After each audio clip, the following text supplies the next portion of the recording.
It was 101 in the shade in downtown San Antonio, Texas, and I was making my first personal appearance at the Estée Lauder counter in the elegant Frost Brothers department store. Slowly, a woman made her way towards us. She was short, swarthy, and definitely out of her element. That much was clear. For a moment, all eyes were riveted upon her. I just knew it had taken great personal courage for the Mexican woman to get this far. For one thing, she wore no shoes. She had two gold teeth where the snowy smiles of the other shoppers shone. What could Frost Brothers hold for her? What made her choose this unfamiliar terrain? In a moment, it was clear.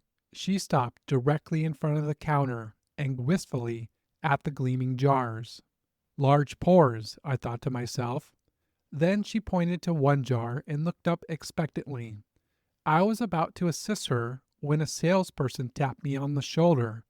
Not her, Miss Lauder, she whispered. Don't waste your time. She's not going to buy anything. I know her type. I live around here. I remember whirling around to tap the salesperson on her shoulder. Since when do you know how much money she has in her pocketbook? I answered quietly. The Mexican woman brightened up as she saw me approach. She pointed again to the super rich moisturizing cream. Good taste. I like that woman. I went to work. First the cleansing oil, which I patted on and immediately tissued off. Then the cream pack, which I left on for a minute, then removed. I applied just a bit of my super rich all purpose cream, worked it in, and removed the excess. Then I brushed a bit of blusher on her cheeks to give definition to her round face, patted on some powder, added just a touch of Duchess Crimson lipstick, and handed her a mirror. She stared and stared, then smiled. Her strong and gracious face, set off by a gloriously hued sirop, was positively radiant. She couldn't speak English. I couldn't speak Spanish. Still, at a moment I felt such a bond with that woman, and she and I both marveled over the miracles of 21st century makeup. You know the ending of the story before I even write it.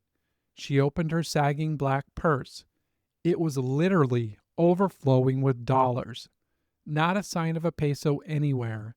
She bought two of everything I had used on her face. And the next day, her relatives did the same. I never forgot her. She symbolized so much for me. Never be patronizing. Never underestimate any woman's desire for beauty. That profound woman embodies my whole philosophy. I would be on the road for the rest of my life, in a way, always touching faces, always making the sale that others said was impossible.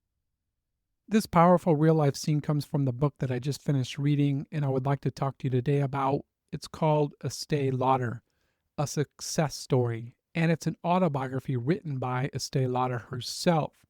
In this opening selection, Estée, she's servicing a Mexican woman that others believed would never buy anything.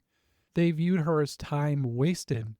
Estée has a different mentality, as we heard, and she treats her the same way as any other woman who deserves respect and wants to feel beautiful.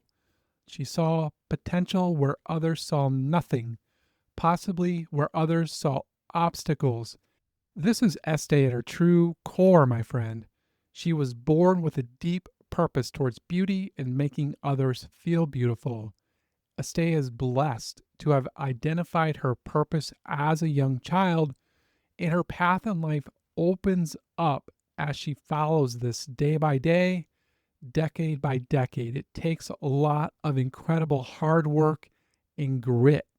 Estée's own experience with rejection and humiliation at the harsh words of a potential client as a young businesswoman act as superfuel that see her redefine an entire industry and become an absolute pioneer in the centuries old beauty business.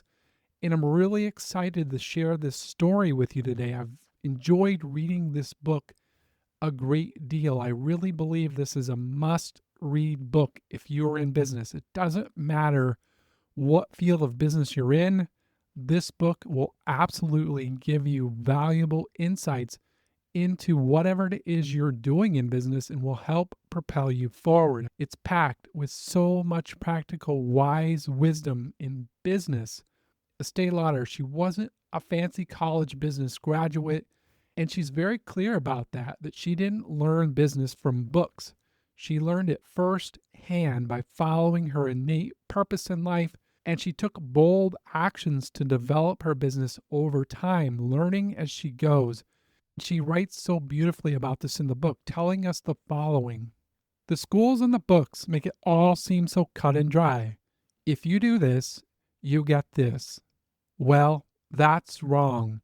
It's a delicate business, business is, and I never yet met anyone who learned her business from a book or school, just as I have never met a mother who raised a wonderful child from a book. Each business person must find a style, that voice that grows clearer and louder with each success and failure. Amen. And I believe that is so very true in business along with life. We must take real actions in business and learn them as we're going forward. It's always a learning lesson. Failures and successes, we can always be learning from those. One way I've always thought about this, it just makes it clear for me personally, is that I can go read 5 books on swimming, but if I've never been in the pool, that is not going to make me a swimmer.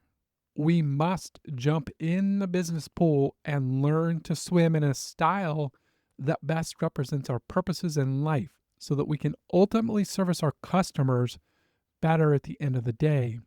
Along the way, we can use high quality books like Estee Lauder's autobiography to give us motivations and insightful ideas. And I can tell you that I've learned more from this book than I have from any college class that I've ever taken over the course of my career. And I've taken a lot of them, but I have learned more from this book than any other class.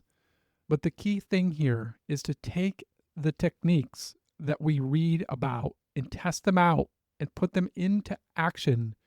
Even just 1 or 2 ideas can have a really big impact on our businesses or our personal lives. And I think this is what makes Estée's story so valuable. Her lessons, they're not complex theories that require advanced degrees. Overall, they're very simple human truths that anyone can apply. Before we get into the deeper details of the book, I just wanted to take a moment and welcome you to the show today. The goal of the show is to examine those who are deeply driven in business, either as founders or entrepreneurs, and take a look at the key insights that can help us in our own businesses, whether that be a completely new idea or possibly even just a different way to look at something that we're doing now, or something that might help us identify areas where we're having issues, or as Sam Walton did, to look at the goodness that others are doing and how can we use that in our own businesses to make it better. Along with these ideas is just the pure motivation that we can get from learning from someone who followed their purpose and their passion in life without hesitation. For me, that's extremely motivational, and it just gives me fuel every single day when I see others who pour their entire souls into their business to make them perfect. That just gives me incredible fuel and energy. Estée Lauder, she was enchanted by beauty from the age of 4 or 5 years old and followed that passion for over 90 years. Yes, 90 years. That is a long time, and that is simply incredible, I tell you. I have the deepest admiration and respect for those who simply follow their passions in life without regard to what others tell them or the risks that are associated. Because after all, when you're following the love of your life, is that really a risk anyways? In my mind, the answer to that question is no. When you're following the love of your life, you're doing exactly what you should be doing, and that just turns into play for you, and you can have a joyful life following that passion. If you'd like to pick up a copy of the book, I would point you towards eBay for this one. I just searched Estée Lauder, a success story, and you'll see many copies, generally between $75 and $100 for this particular book. I think I paid somewhere around 80, and I can tell you it's absolutely money well spent. Actually, it's a very small price to pay if you ask me for how much I learned from Estée, and considering that I'll probably read this book at least a dozen times over the next 10 or 15 years. Another option is if you look on Internet Archive, it has a digital copy available. And if you have a free account over there, you can check out a digital copy that you can read online. I just wanted to mention that as well as a potential option for you. For all the other books that we talk about on the show, there is a link in the show notes that will take you out to Amazon. If you do purchase any of those books, I'm donating 100% of the Amazon affiliate revenue to help support children's literacy, because that's a cause that I believe in very, very deeply. With that, let's take some time today and learn about this amazing businesswoman, Estée Lauder, and where it all started for her in the scent of her mother. My very first memory is of my mother's scent, her aura of freshness, the perfume of her presence. My first sensation of joy was being allowed to reach up and touch her fragrant and satiny skin. Her hair didn't escape my attention either. As soon as I was old enough to hold a brush, I'd give her no peace. This has to be the earliest ingrained sense of purpose that we've seen on the show so far. As a child, Estée is constantly brushing her mother's hair. She would say the following about this as well. Estée, you've already brushed my hair 3 times today. I can still hear her complaining gently. Then to take it even further, she dives into skincare. My older sister Renee submitted to getting her face patted with my mother's cream when she'd rather have been left alone to read or paint. Only my beautiful sister-in-law Fanny was perpetually saint-like in her submission to my treatments.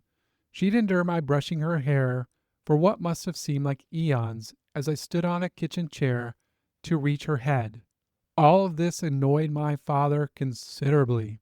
Stop fiddling with other people's faces, he'd say. But that is what I like to do, touch other people's faces, no matter who they were. Touch them and make them pretty. Before I'm finished, I'll set, I'm certain, the world's record for touching faces.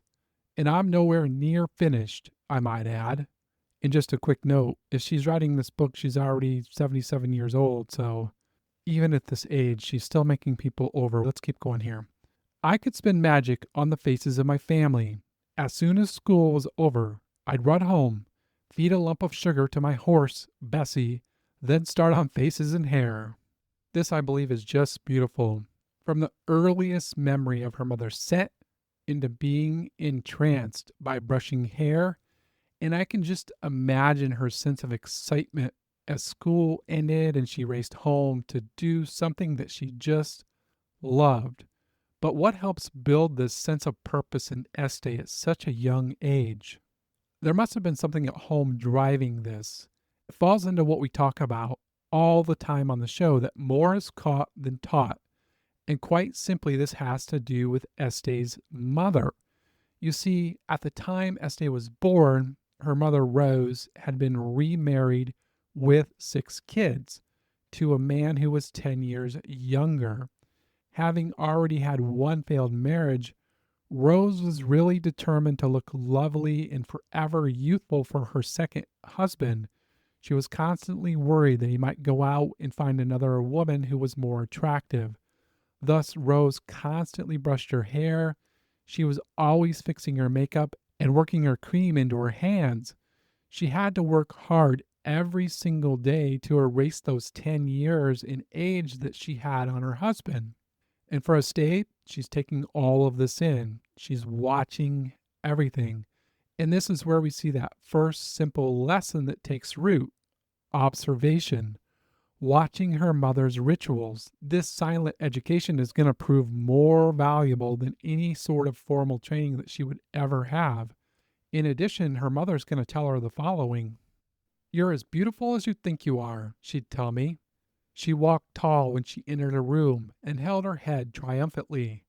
The secret, she'd whisper, is to imagine you're the most important person in the room, the person everyone is wanting to see. If you imagine it vividly enough, you will become that person. Along with this beauty advice, she's given a young Estee business advice right here. As Estee, she's going to employ visualization constantly throughout her business career. As a young girl, she tells us the following: when I dreamed in my private universe, I dreamed of being a skin specialist and making women beautiful. For you and I, this is just incredibly powerful to visualize your success. Where do you want to be in a year, 3 years, 5 years, 10 years? Project yourself there. See it in your mind's eye. What does it feel like? What sights and sounds can you hear? Make it as vivid as you possibly can. This is a technique that would stay for Estee over the course of her life. Throughout the book, she talks about this, how she would visualize landing a big sale, visualize developing relationships, visualize expanding her product line, on and on. This was a huge, huge thing that she did. This was something that she really believed in, and I think it works as well when you can visualize where you want to go in the future. That just feeds into your subconscious and gives you that inner fuel to keep things going. If we just pause here for a moment, we really see firsthand that these non spoken actions of her mother really are building that inner purpose. Along with her beautiful scent and her powerful words, it really is a firsthand example that we can have a major impact on those around us with just our actions. It's one of those really simple and deep concepts that we talk about all the time here on the show. Actions speak louder than words, my friend. Estee learns this early, and it would be the guiding force in her life. And she quickly follows this fresh young passion that she's observed through her mother. Now, Estee, as she's growing up, the family, they lived above a hardware store, and that particular hardware store was also owned by her father. And this plays into Estee's business training at such a young age because she starts working in the store. And like many founders that we study on the show, she has this super keen sense of observation in the way that people react, especially around packaging. This is quite interesting. Let me read for you here. My father's hardware store was the first venture into merchandising. A special job was creating window displays that would attract customers. How I loved to make those window displays appealing. I would have been a superb window dresser today. When the work is an art form, but then I had to be satisfied with placing the giftware under an artificial Christmas tree or showing off our gift wrapping by covering a hammer or a set of nails with extravagant bows and papers, which really did seem to delight his customers. Packaging required special thought. You could make a thing wonderful by its outward appearance. Little did I think I'd be doing the same thing, multiplied a billionfold in not too many years. This really is amazing. I see this as the early training ground for Estee. She's playing with packaging, seeing how people reacted to the way that things were arranged, the color schemes that were used, the presentations of the goods and the wares. This is going to be critical as we get into the jars and labels section of the episode coming up not too far from now. Then, to add on top of this, she calls the powerful and intoxicating feeling of making sales. This is really feeding into her being. It's molding and it's shaping Estee. She would say the following: I whetted my appetite for the merry ring of the cash register. I learned early that being a perfectionist and providing quality was the only way to do business. The quality was there. She learned so early in life that quality was the only way to develop a successful business. Estee gets to witness this firsthand. It's not coming from some textbook in school. No, it's 100% happening right in front of her eyes. Real life is her learning and training ground. Then to add to this, she has this deep drive that's full of persistence. And we can really see here early on that she's going to be something very, very special. As she's writing this book, she's going to reflect back on that little girl saying the following: I was caught up, mesmerized by the pretty things and the pretty people. My drive and persistence was always there, and those are the qualities that are essential for building a successful business. A person has to love her harvest if she is to expect others to love it, and beauty was such a bountiful harvest. How can I have known this at 12? I don't understand it. I just did. With this sense of purpose, these are the early learnings in her father's store. She has a zeal for brushing people's hair and applying skin creams. A new path in life is about to open up for her, one which Estee will embrace full force and call it her shining moment in the form of her Uncle John. And from the book here, we can learn more about Uncle John. My shining moment came in the form of a quiet, bespectacled man who also loved touching faces. Uncle John Scott's, my mother's brother, came to visit us from Hungary. He was a skin specialist. As I'm reading these words, and when you're reading the book, you really feel like Estee was presented with her purpose early in life. We've already been talking about this, but she's getting small pieces a little bit at a time as she continues to put more and more effort into this. For me, I see this almost like a puzzle. You get to see the whole picture on the front of the box. Remember, we talked about visualization and how Estee used this. She can see the whole picture, but it's like someone's just giving her a piece along the way. And you really have to embrace that piece and make it work. And then at other times, you have to go out and craft your own pieces to make them fit so perfectly. This is what Estee's doing. She's taking the pieces given, she's using it to her benefits, but also she's crafting her own pieces to her own puzzle. And for Estee, Uncle John is a major piece to this purpose puzzle in her life. Let's keep reading here so we can get a better feel of this. He captured my imagination and interest as no one ever had. What's more, he produced miracles. I watched as he created a secret formula, a magic cream potion, which he filled with vials and jars and flagons and any other handy container. It was a precious, velvety cream, this potion, one that magically made you sweetly scented, made your face feel like spun silk, made any passing imperfection be gone by evening. I believe today that I recognize that my Uncle John was my true path. He produced his glorious cream in our home, working happily over the gas stove, mixing in first one ingredient, which he seemed to conjure up out of nowhere, then another, then another. I watched and learned, hypnotized. He mixed and stirred, as passionate as any alchemist, until the ingredients were transformed into a cream, snow cream. Through Uncle John, Estee is transported into a whole new world. Imagine if he never existed for her. I believe her path in life would have been dramatically different. While she still would have been quite successful, this puts her on a completely different path in life that she can explore. As a young girl, she would basically receive a PhD in the development and creation of beauty products. There was no school for this. She couldn't go out and enroll and learn this in any sort of school. This came as direct first-hand knowledge from her Uncle John. For you and I think this is just a beautiful example of how quickly we can learn and how rapidly we can learn from others in our industry who share these similar types of passions that may be more advanced than ours. Just a few hours can literally save you years and years of hard work and trial and error. For Estee, this goes even further. They're going to set up a lab in the horse stables that are behind her parents' house where she would work with her Uncle John. In the book, she writes that Estee Lauder, the company, was born in the horse stables behind her house, which is so very true. In my book, I had to write the word magic next to the following questions that she poses. Do you know what it means for a young girl to suddenly have someone take her dreams quite seriously? Teach her secrets? It really is and was magic for Estee.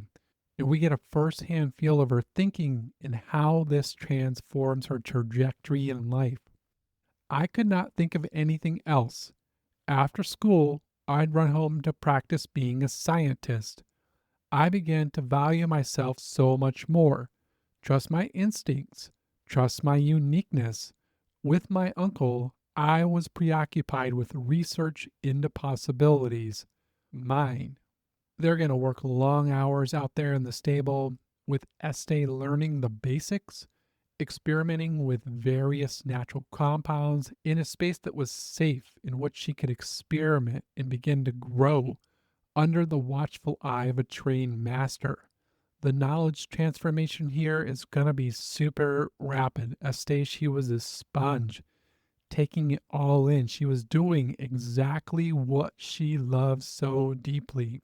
With all of this new product that she's producing, she needs someone to test it on. So she's going to turn to her family and friends, saying that she did not have a single friend who was not slathered in cream. As you can imagine, it didn't take long for word to start spreading from friend to friend. They start showing up, and this is a perfect illustration of how powerful the word of mouth advertising can work for us, even if we don't even have a business yet.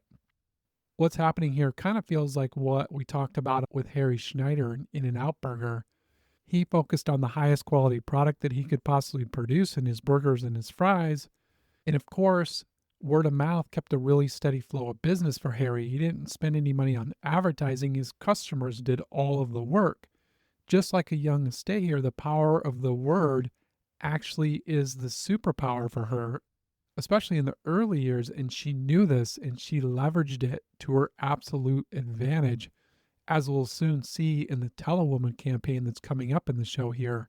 But for now, she's still in high school and she's witnessing the word of mouth and how powerful this is. She's going to call her first cream super rich all purpose cream. And her high school friends were going to be her test subjects. She would give away gallons and gallons of it for free. She wasn't charging at this point. She was just giving her product away for anybody who wanted it. This enterprising young woman that we're witnessing right here, she is beginning her walk of life on her 100% perfect path. I believe she is on the yellow brick road. She's going to say the following: deep inside, I had found something that mattered much more than popularity. My moment had come, and I was not about to miss out on seizing upon it. My Uncle John loved me.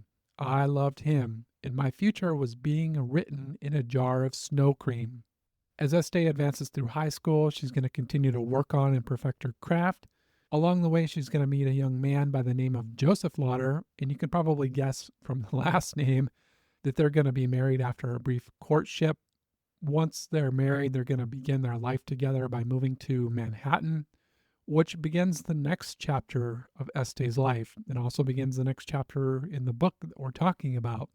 So once she's in Manhattan, they're going to have access to an entirely different environment in which she can expand and experiment with her cosmetics. Now, as they're starting their life together, Estee says that this was a very difficult time for them. They didn't have a lot of money, and at the same time, their son Leonard was just born. However, Estee, she never loses this deep drive and passion that she has. Instead, she digs in even deeper, and she's going to become obsessed with making her creams better, often stating that good was not good enough. She wasn't looking for good, she wanted greatness. In every possible moment that Estee's at home, she says the following: I cooked up little pots of cream for faces. I always felt most alive when I was dabbling in the practice of creams. I felt as though I was conducting a secret, absorbing experiment. The way she describes this is kind of how I feel when I have the chance to sit down every day and read. I'm in my own world with the characters of the books that you and I talk about. Even drafting up my show notes, it's very easy for me to pass 4, 5, 6 hours, and it only feels like 30 minutes. I can imagine it's the exact same way for Estee. As she's crafting and perfecting her cosmetics, time stood still. I have to imagine that if she was left unchecked, She would probably just work until she was physically exhausted and she couldn't go on any longer. And in fact, she is going to find herself in that position years later as she was grinding it out, building her business off of the ground. So you might ask, how is this all going to get started? How does she get started in business? We can see that she has this really deep purpose and she's turned that into a passion. This is a really great question, and we get a front row seat for this. Let me just walk you through this, my friend. This is quite fascinating how this all unfolds. So, you see, one thing that Estee did for herself is on a monthly basis, she would go out and have her hair fixed. She would go to a beauty salon that was called the House of Ash Blondes, and it was operated by a woman by the name of Miss Florence Morris. So she would go out and have her hair done. This gave her a nice chance to meet other women, pass along beauty secrets.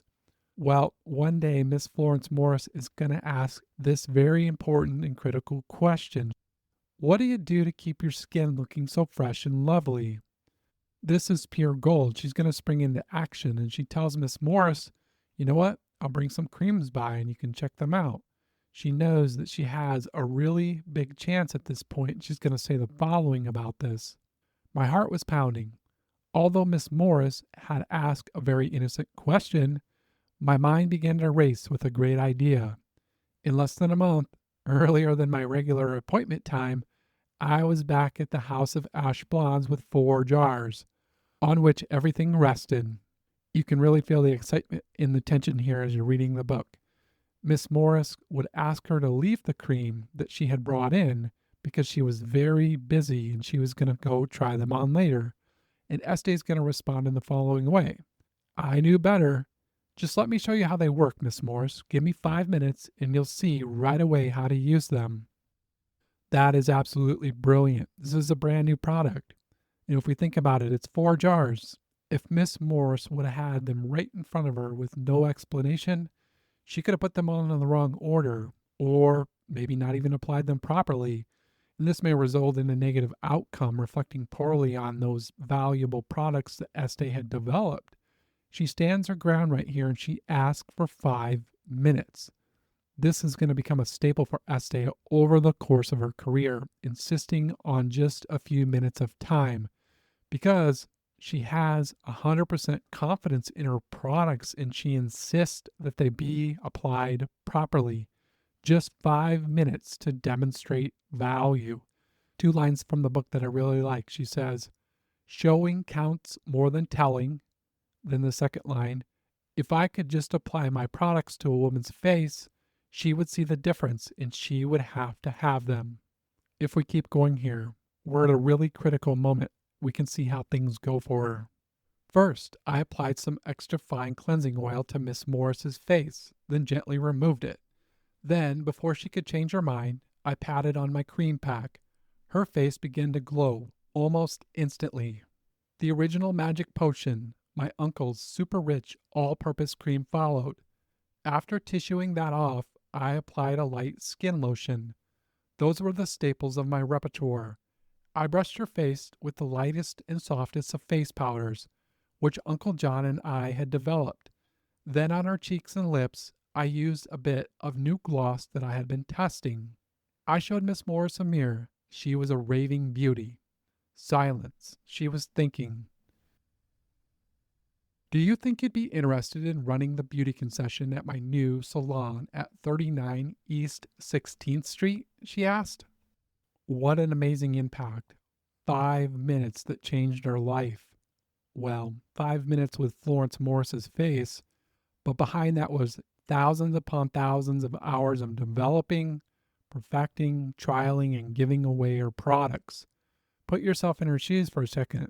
Do you think that she was intending to come out of this meeting with a concession counter at Miss Morris's shop? It doesn't really say that in the book. It really feels like possibly she was wanting Miss Morris to use her products, which, if she did, would result in more word of mouth exposure. That was her primary means of interacting with other women, word of mouth exposure. Now, take this just a little bit further. How would you respond if she asked you that question? For me, I'm going to let Este's internal thinking and response answer this question. I didn't hesitate for a second. Up to that point, I had been giving away my products. This was my first chance at a real business. I would have a small counter in her store. I would pay rent. Whatever I sold would be mine to keep. No partners. I never did have partners. I would risk the rent, but if it worked, I would start the business I always dreamed about. Risk taking is the cornerstone of empires. No one ever became a success without taking chances. Yes, yes, yes, Miss Morris, I was interested. Just amazing. That really gives me a lot of positive energy. It's literally radiating from the pages of the book. Estee, she is in business. She's been visualizing it since she was a child, and here she is in business. She's going to rush out and pick up what she describes as the perfect jars for her cream. They were these little opal glass jars that had black lids. And then the big decision, what should she call it? What do you think it would be? Her legal first name was Josephine, but no one called her that, and she said it was too long to fit or look good on the little label that she had in mind, anyways. So with Estee Lauder, it's going to make its first appearance at Miss Florence Morris's beauty salon.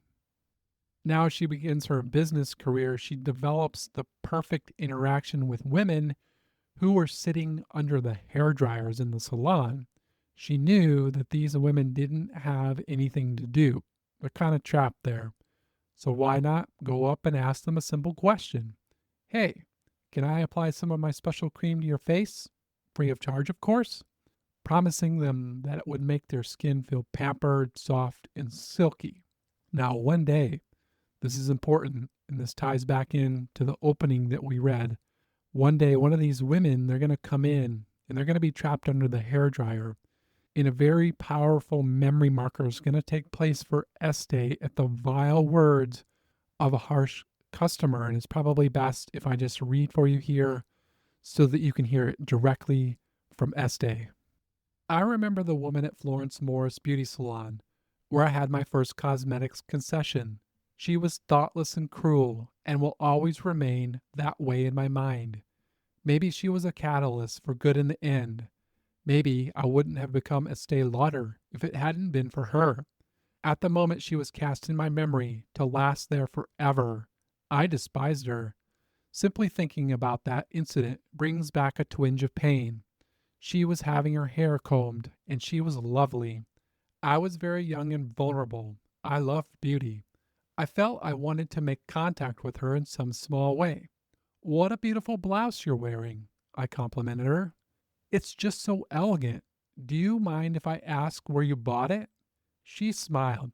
What difference could it possibly make? She answered, looking straight into my eyes. You could never afford it.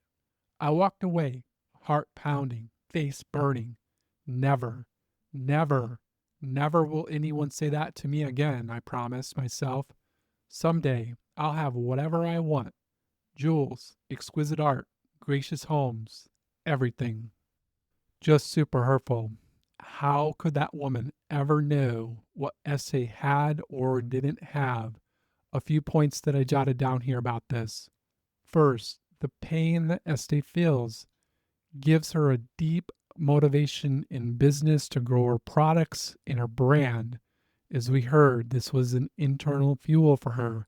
Second, out of this, Estee learns how not to treat people. And I think of this as emotional intelligence that's building and it's deepening. And we see this firsthand at the show open with that Mexican woman who didn't speak any English. And she ended up buying two of everything and then sending her family back the next day to repeat the transaction. I believe that is a direct result of these harsh words that Estee suffers as a young woman. While it was painful at the time, she turned it around to deeply benefit her customers regardless of who they were. She used it as fuel to become better, kinder, more determined, and this is the mark of someone who is truly driven by purpose rather than ego. Now, for Estée, she doesn't lose her focus at Florence Moore. She continues to approach women with her special cream. She believes in her product and she's going to continue in her business journey. And I have to imagine that if you're sitting there under the hairdryer with nothing to do, that the take rate on that question is quite high, especially if someone's approaching you in a friendly manner with some free cream. Why not? What Estee would do is she would apply the cream to the woman's face, give it some time to set in, and then follow the rest of her makeup routine. Then by this time, the hair would be dried and it would be combed out. Then it was time to close the deal by having the woman look in the mirror. And this was a powerful combo because the woman just has her hair done. It looks beautiful. And Estee has just made over her face. And it also looks beautiful and such a powerful combo.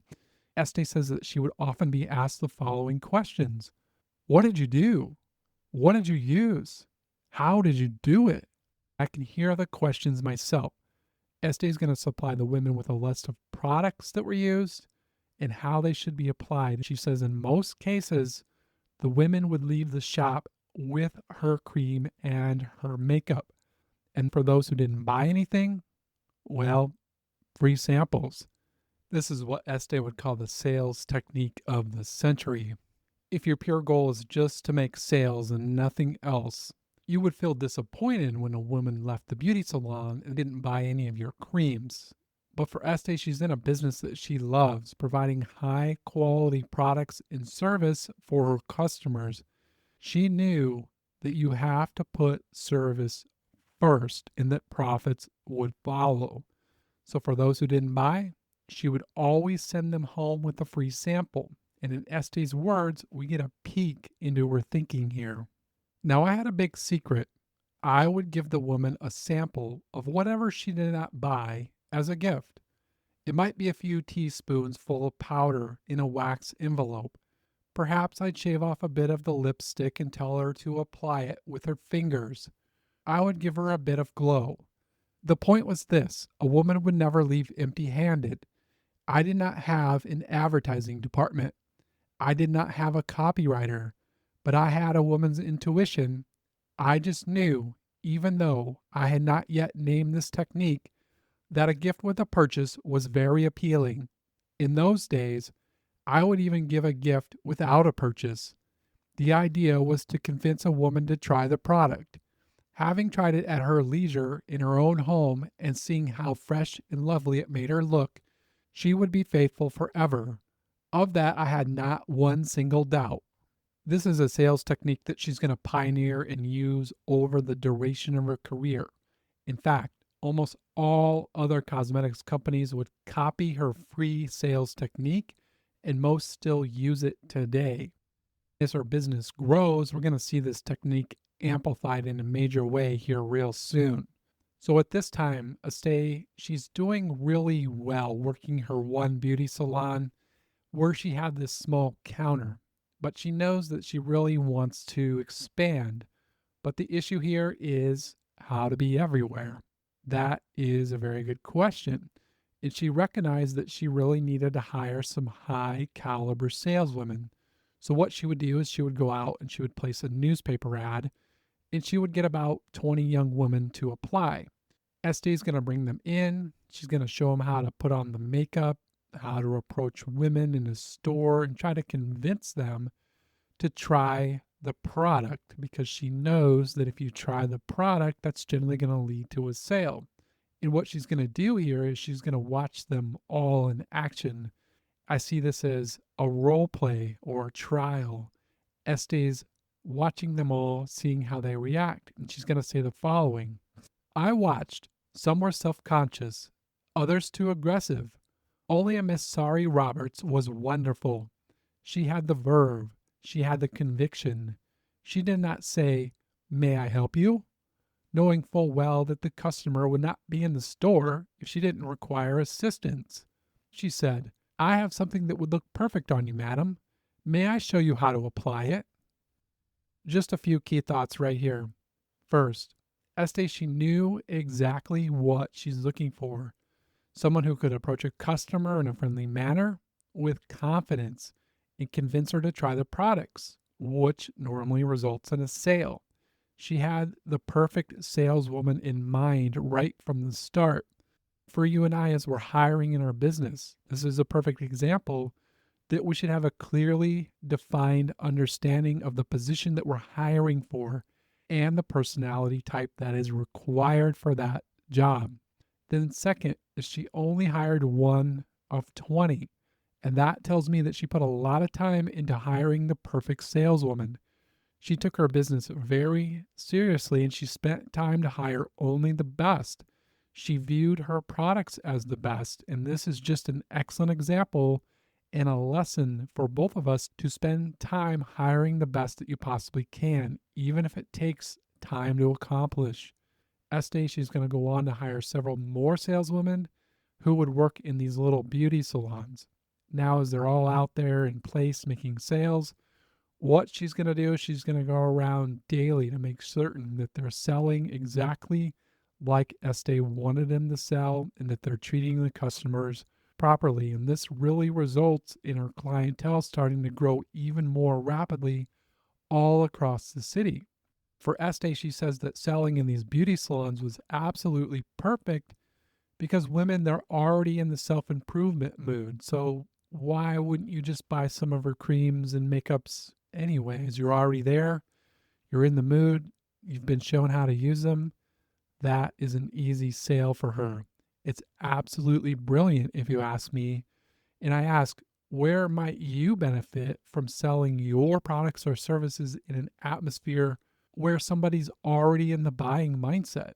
For Estee, she would never stop selling, even on vacation, because she knew that if she could apply her products to a woman's face, they would see the difference and they would have to have them.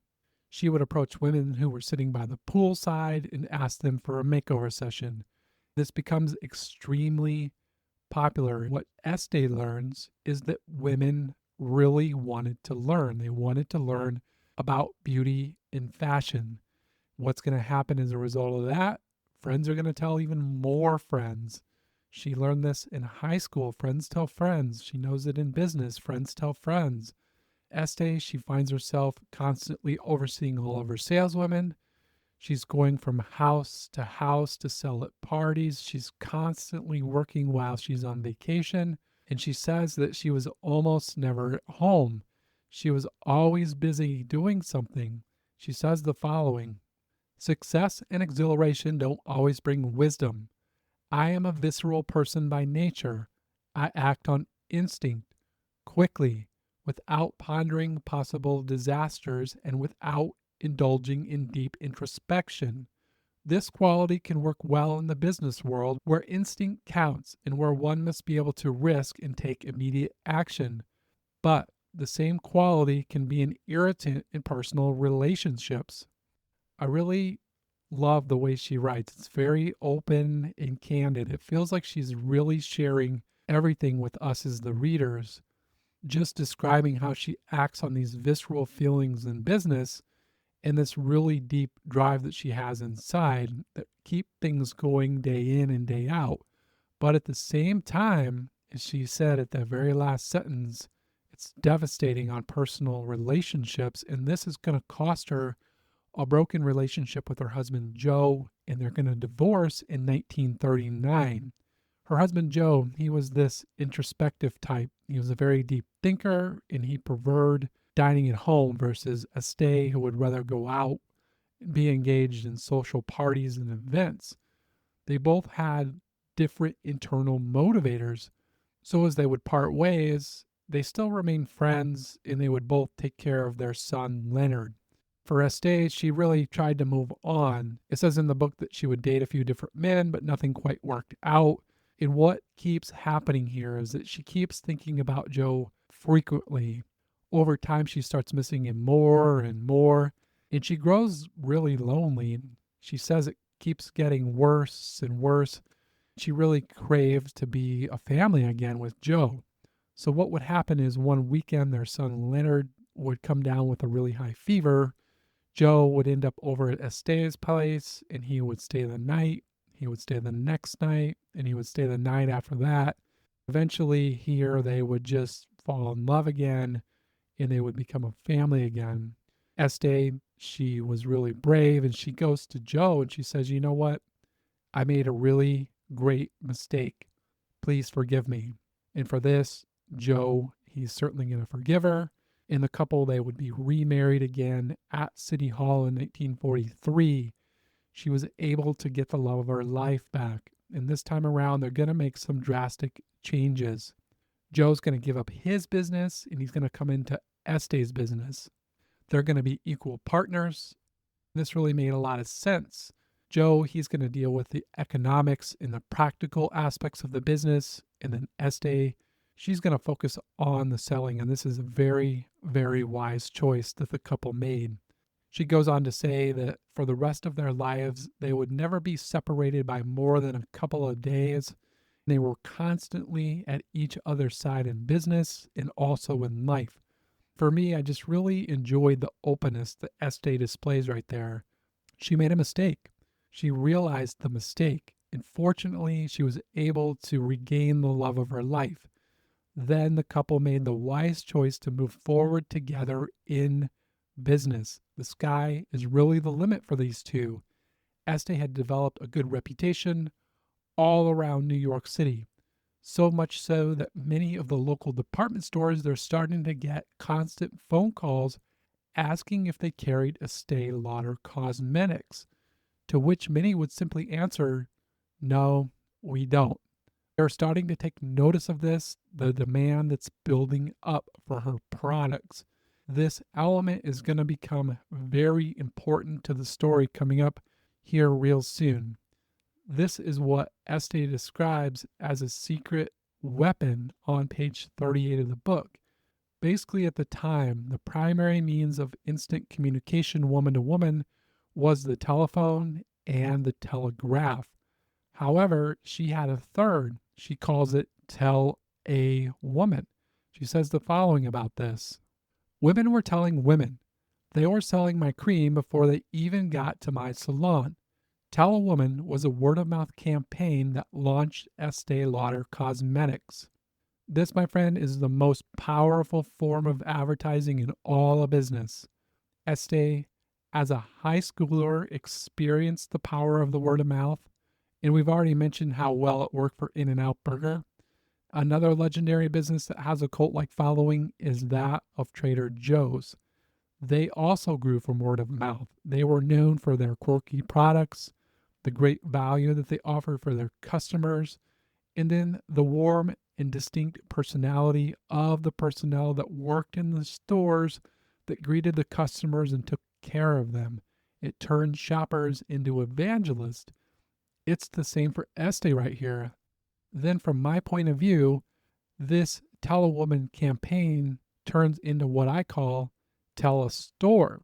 As we just heard a little bit ago, women are calling all of these popular department stores all over New York City asking if they carried her cosmetics. Now, just imagine for a second with me here. You're a salesperson. You go into a department store to try to sell your goods. Dead cold. They don't know who you are. They've never heard of you. How much work is that going to take to land a deal? It's probably going to require many visits, developing relationships over a long period of time, building up trust in the products that you have. Now imagine on the other side of the coin, you walk into the department store and the buyer's like, "Yeah, we've already gotten like at least 100 calls from women asking if we carried your products." The buyers, they already know the customers are out there waiting. Thus, when you walk in, it's so much easier. The buyers are already warmed up. That Telestore campaign, this was an unintended consequence by Estee, and it works in her favor. And from my perspective, it's just a valuable lesson for us here that when we have a top notch product and service, when compounded with time and loyal customers, it's going to result in a super strong base. And this, my friend, is what I like to call the foundation on which you can now begin to grow your confidence in business and start expanding. For Estee and Joe, They're going to be starting their new life together for the second time right here. They still had a lot of work to do as the business continues to grow, but they're in a good position.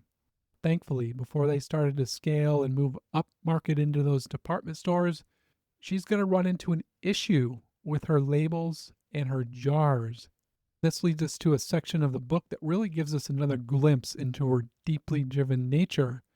You see, not only was she after the best cosmetics in the world, but also the best packaging.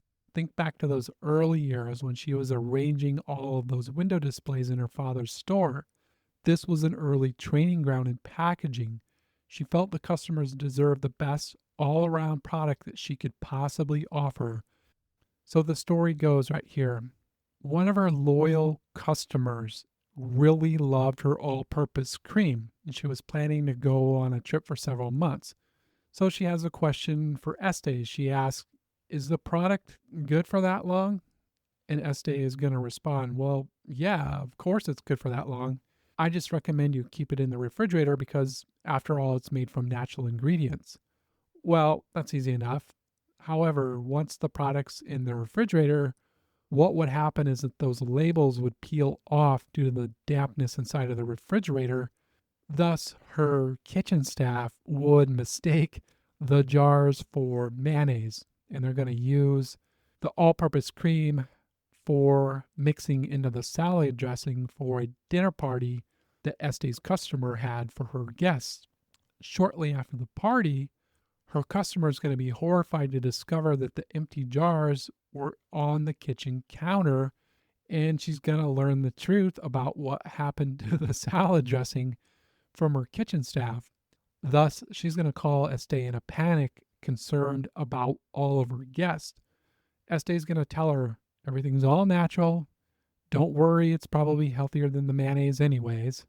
Rest assured that her customers, they were certainly delighted. But Estee took this as a sign that her jars and those untrustworthy labels had to go. She knew that the jars, as stated in the book, would be a decision of detail that could affect her entire business. It's mission critical time. She had to make the proper decision here. Her goal is to push up market. She needs the perfect product. If we think about Jim Casey here just for a second, he was the founder of UPS. One maxim he said over and over, one that I really love here, it's short and sweet. Service is the sum of many little things done well. And this is important to keep in mind with Estee. She's focused on every little details. The details matter in business for you and I. They define the products and services that we offer, and people can feel them.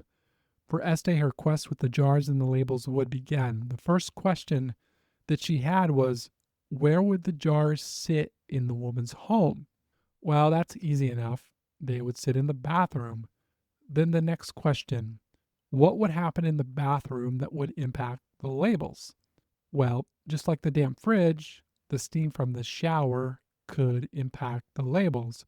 Thus, she knows that the name of the company needs to be embedded right in the jar. That way it couldn't peel off.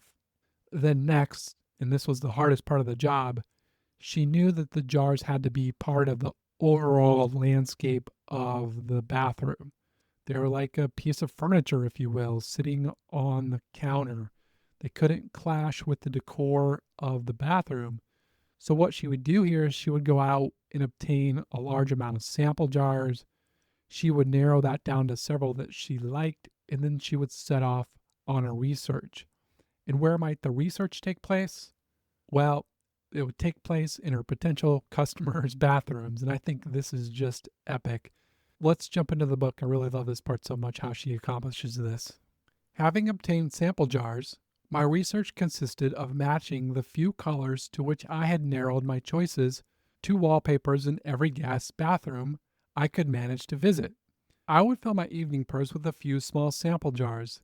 Every time I went to a friend's home or elegant restaurant, I'd excuse myself from the company, visit the bathroom, and match my jar colors against a vast array of wallpapers. There were silver bathrooms, purple bathrooms, black and white bathrooms, brown bathrooms, gold bathrooms, pink bathrooms, and even red bathrooms. Which color would look wonderful in any bathroom? I deliberated for weeks. I spent an inordinate amount of time freshening up. People must have worried about my long absences from their company. Finally, I had it. There was a single, delicate, different, cool color I had loved from the first. It wasn't blue, it wasn't green. It was somewhere in between, a fragile, pale turquoise that was memorable. It was also perfect, with every wallpaper in the grandest of homes as well as the most modest. I knew that women would not buy cosmetics in garnish containers that offended their bathroom decor. I wanted them to be proud to display my products. The jars had to send a message of luxury and harmony. They had to be unique. A great package does not copy or study, it invents. For me, it goes back to the sum of many little things done well. Bathroom after bathroom, understanding color schemes, matching patterns, using the proper jars and colors that would fit in the biggest homes, all the way down to the most modest. Each trip to the bathroom is a little mini study session, inputs to the final output, observation, observation, and more observation. Finally, she has a package that invents. Like Estée, who invented herself and her company from a deep love of passion and beauty. She needs to get these products out to a wider audience, and thus she's going to approach Saks Fifth Avenue, who were one of those stores that had received hundreds of calls from her customers, the Telestore campaign, as I call it. As she calls on the buyer, he's already warmed up to her presence and her products. Plus, in addition, she was already helping a few of the assistant buyers at Saks with some of their skin conditions, which further bolsters her brand of solid and reliable products. From this, she's going to receive a small order of $800, to which Estee would say, breaking that first monolith barrier was perhaps the single most exciting moment I have ever known. And this, my friend, is the springboard for her into the big leagues. Estee and Joe, what do? They dive in head first. They're going to shut down their little counters in those beauty salons and they're going to focus full time on this Saks order. She knew in her heart that if she could nail this, the sky was the absolute limit for her. Armed with the new jars and the labels and the order, she needed a place somewhere large enough to produce her products. She only has 4 products. Most companies have hundreds. She has 4. But in her eyes, they were pure gold. And you don't need hundreds of products to build an empire. You need a few exceptional ones that you believe in completely. Estee's 4 products were made with love and care, and they were worth way more than all of her competitors' hundreds of mediocre offerings. From the book, you and I can get a front row seat to the swan dive that's currently in flight. Let me read for you here. Joe and I know we had to start running a very different, much more serious operation. Space became the operative word. We set about finding our first factory to fulfill our new, terribly monumentous Saks Fifth Avenue order. Our first home base was a former restaurant. We had to pay 6 months' rent in advance. Those were potent words, in advance. But we swallowed hard and signed. On the restaurant's gas burners, we cooked our creams, mixed them, sterilized our pretty new jars with boiling water, poured and filled and planned and packaged. We did everything ourselves. I still have one of those gas burners, which I treasure as a monumento to our beginning. Every bit of work was done by hand. 4 hands, Joe's and mine. We stayed up all night for nights on end, snatching sleep in fits and starts. The order had to be produced on time, as D-Day, delivery day that is, loomed. Bold actions, tell ya. They needed a place to produce. They found it, an empty restaurant. They had to pay 6 months' rent in advance, with only a small order from Saks Fifth Avenue. Although it was a large order for them, overall it was a small order. But Estee says the following: We were in the big leagues of business. This is what scaling upstream looks like. You have to focus on your core business. They shut down those little counters to focus their time where it was needed most. They took the risk. But as we say on the show, when you're following your purpose and your passion in life, those risks aren't really risk because you're doing exactly what you love. And when you're doing what you love, it's going to show. For Estee and Joe, it worked out big time. In the book, it says the following. When someone once asked Joseph what business we were in during the beauty salon era, he replied, "The giveaway business. It does very well." "Don't worry," I recalled telling him. "Whatever we give away, God will give back to us." Remember that line because it's going to come to fruition here in just a moment. Prior to opening Saks, Estee would send all of her customers this small, elegant card printed with gold lettering, and it would read the following. Saks Fifth Avenue is proud to present Estee Lauder line of cosmetics, now available at the cosmetics department. So we're at opening day right here. We're at Saks Fifth Avenue. How might they do? Let's find out here. This is the way it happened. All the people whom I'd given samples, all the people who had been telling other people, all those people appeared on opening day at Saks. In 2 days, we were sold out. The fun was about to start. Oh, that's awesome. This is the springboard for them into the big leagues.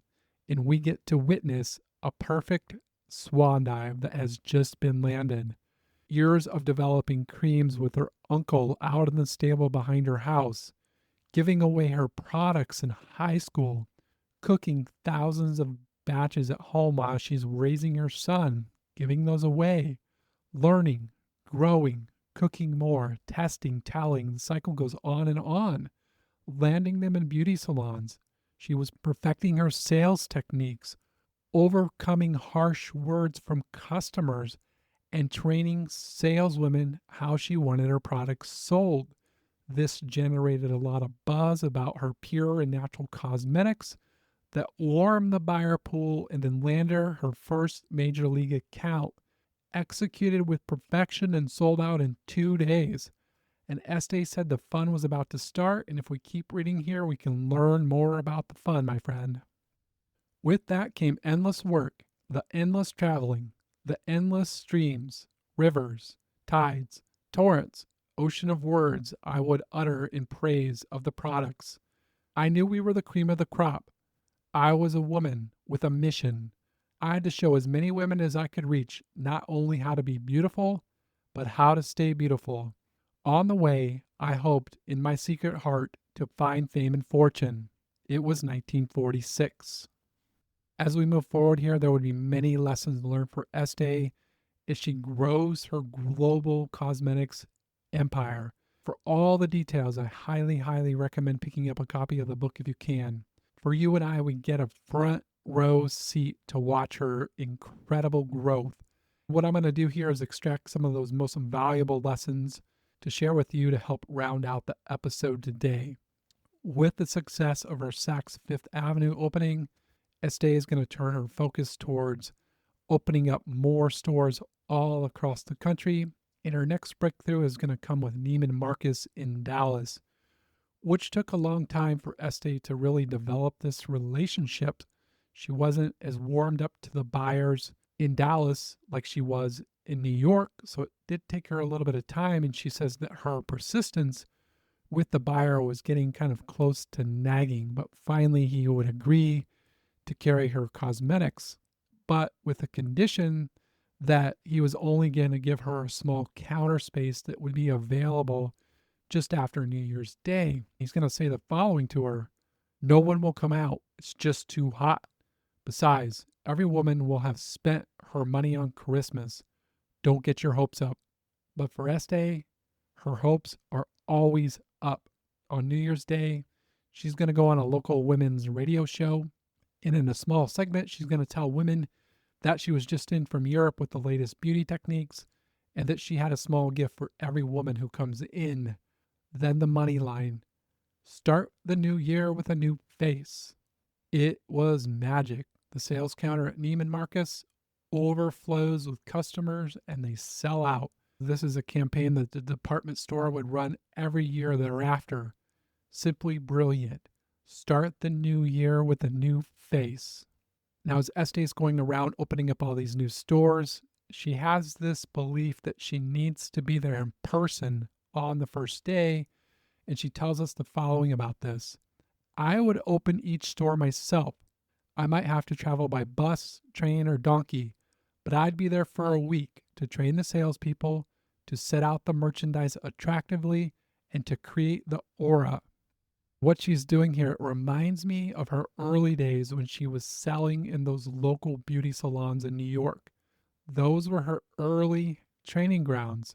Those were vital learnings that fed into her way of opening these much larger department stores. And it's just a strong reminder for us that regardless of your position in life, we should always take what we're doing seriously because at some point in the future, these are going to be inputs to our success.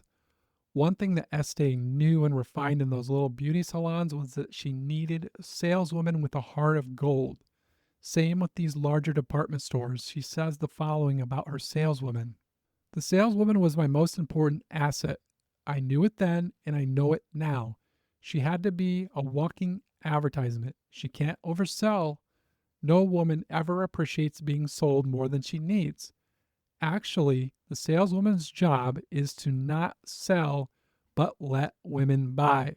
She had to respect the customer. She had to know the product and believe in it. She had to know how to use it and what one could realistically expect from it. For me, I really enjoy the way she thinks about her saleswoman. Not to sell, but to let women buy, to help them and provide a high level of service, educate them, make them feel beautiful and respected. And if they didn't buy, that is okay. Here's a free sample to take home and try at your convenience. Now, if we look at that sample for a moment, as Estee was getting started with these larger department stores, she wanted to grow her advertising, but none of the big agencies would take her on as a client because she didn't have a lot of money as she's starting out here. So, what does she do? Great question. She turns the rejection into something much more powerful. She's going to double down on the free samples as described in the following way. We decided to go back to the samples. We took the money we had planned to use on advertising and invested it instead in enough material to give away large quantities of our products. It was so simple that our competitors sneered when they heard what we were doing. Today, even the banks are copying us.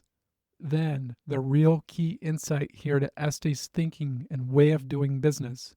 Actually, the sample was the most honest way to do business. You give people a product to try it. If they like its quality, they buy it. That is so insanely simple. Give away free samples. Estee takes it even farther, saying that they give away their prime merchandise, their best, top of the line. And that is a super, super valuable lesson for us here. She would look at her competitors and she's going to say the following about the way they gave their samples away.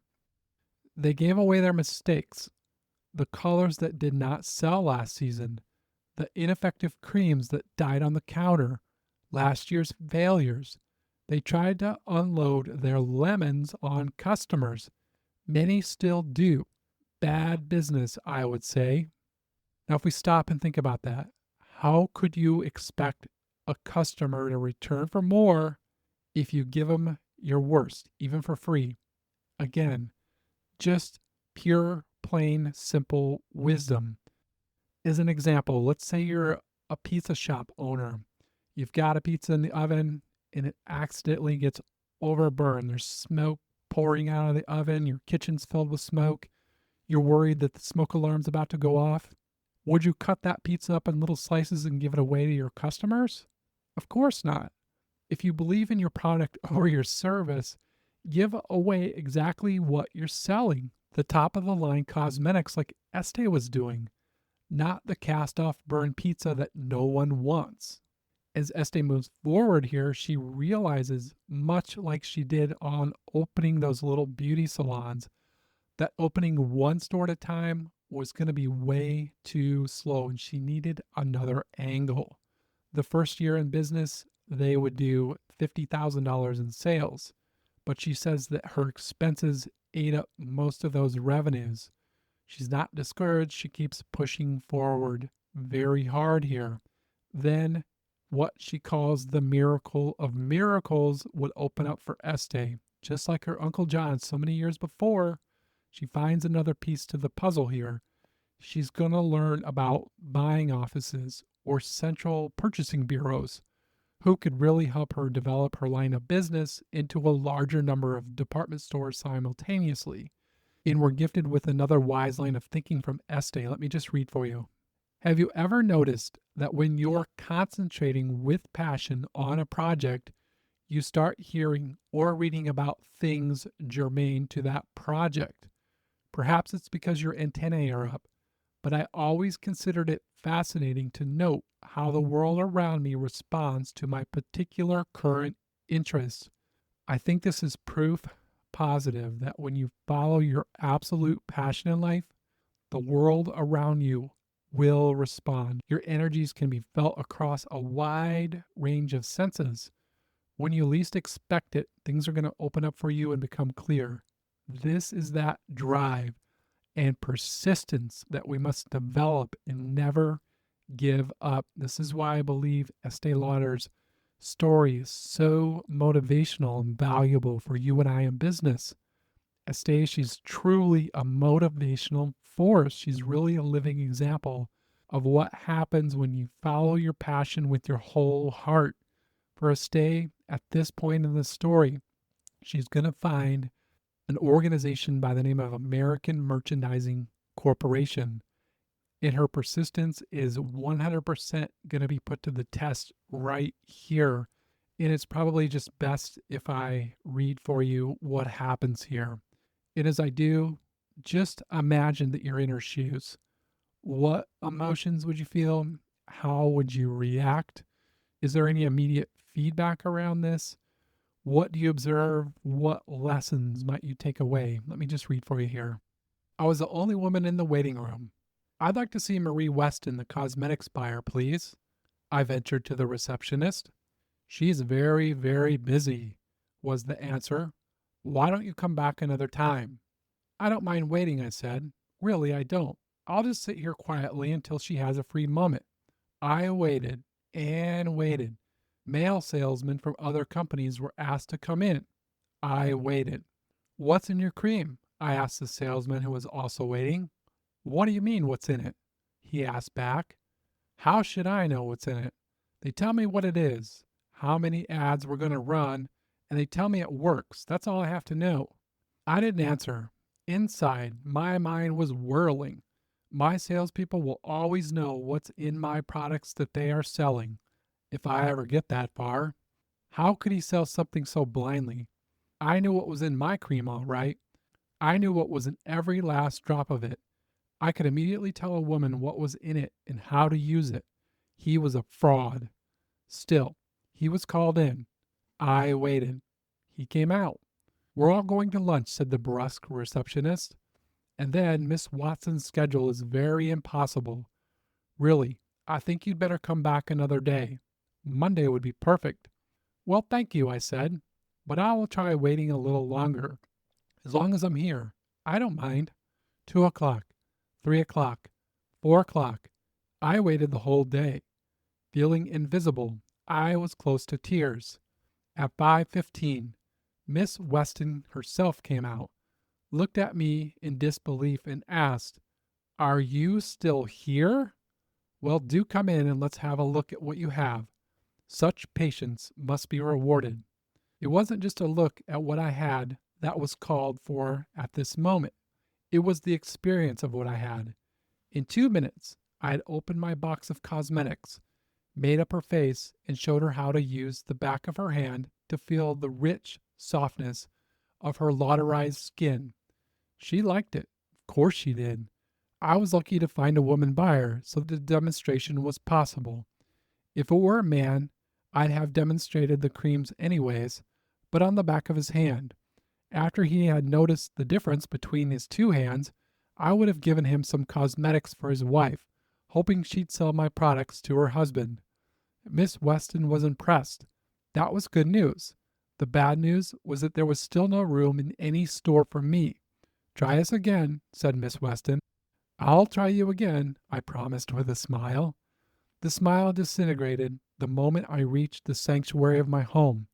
I remember weeping that night in such despair and frustration. There was to be no rocketing into glory. Joe comforted me. Don't cry, honey, you got to see her, didn't you? That was a miracle. She'll come up with the store eventually. Remember, we're in this to stay now. He was right. I called to thank her for seeing me. I was always careful to be polite, cheerful, and generous with understanding. Eventually, Miss Weston was able to get me a store for my line, and then Miss Mullins at another buying office found me another. It wasn't exactly riding a meteor, but the stone I was pushing was beginning to roll. It almost brings me to tears reading that. She had the persistence to sit there all day while mail after mail went in to see the buyer. She grinds it out. While she didn't land a deal that day, eventually, as we heard, it would open up for her. While she's waiting there, she learns from a salesman that they don't even know what's in their products. Thus, she insists that all saleswomen would always know what was in her products. That's just critical if you ask me. Then, towards the end, her business partner and her husband says, "We are in this to stay now." They had a long view in business. While quite frustrated and disappointed for that day, Estee has a strong partner to share feelings with and be comforted by. In knowing Estee from this book, I almost guarantee she didn't sit around for days pouting about this. The very next day, she was back at her business full force. After all, this isn't work for her. This is fun. This is play for her. She's doing what she loves. As she moves forward, her business is going to continue to grow at a very nice pace. Her cosmetics would be considered top of the line across all beauty counters. Estee is going to shift a lot of her focus towards the development of new products, of which one was called Youth Dew, or her version of perfume.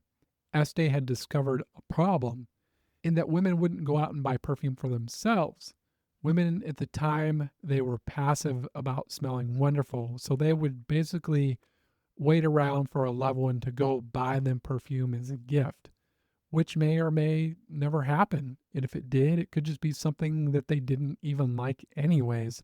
And to Estee, this whole line of thinking was pure nonsense. She knew that it needed to be changed. As we heard at the opening of the show, Estee's very first memory was that of the scent of her mother. This is because Estee was born and had developed a special trait that's super rare. She was known as a nose. And you might ask, what is a nose? Other than the nose on your face for smelling, of course. In the world of perfume, a nose has a really special meaning. And let me just read for you how Estee describes this concept of a nose.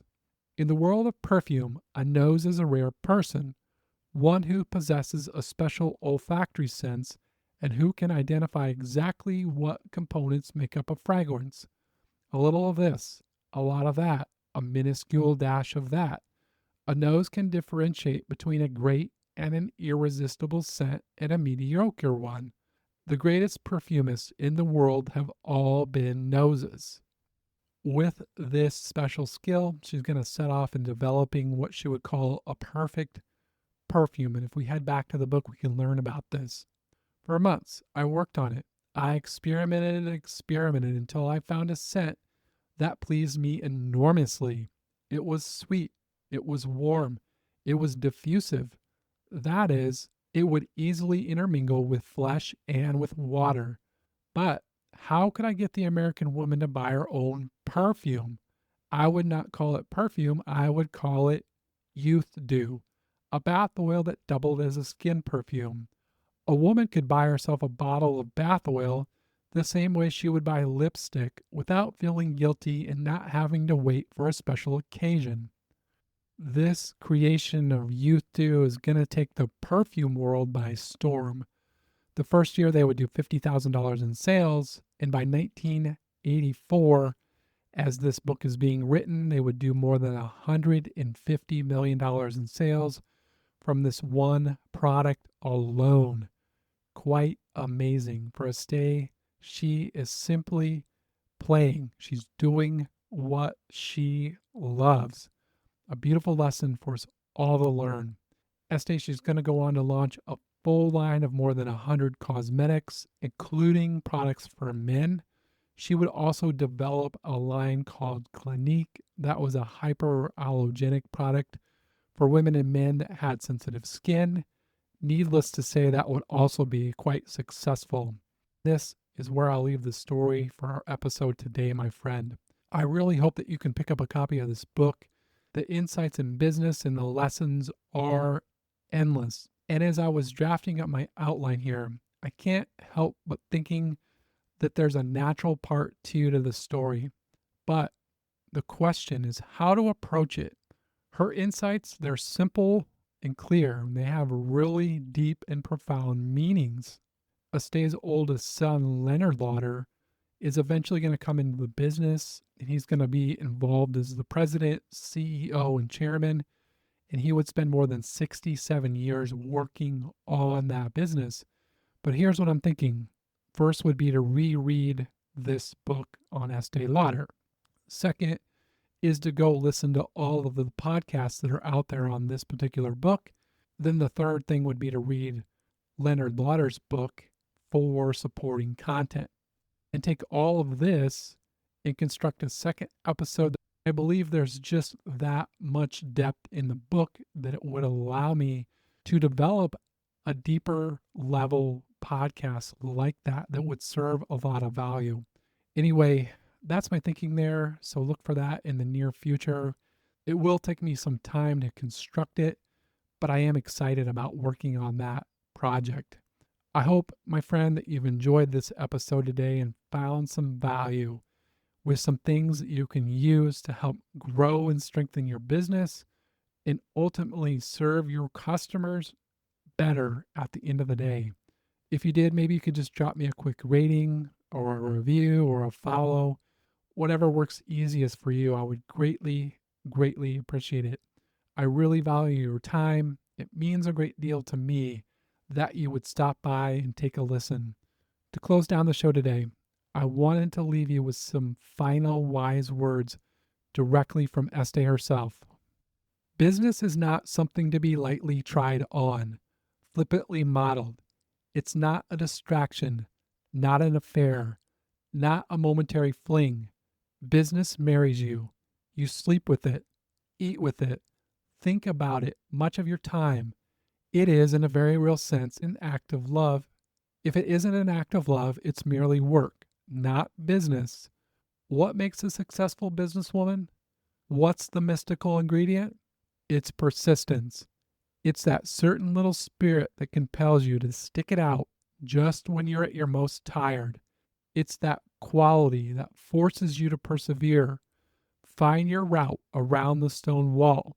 It's the immovable stubbornness that will not allow you to cave in when everyone else says give up. Until next time, make it a beautiful day in the neighborhood, my friend.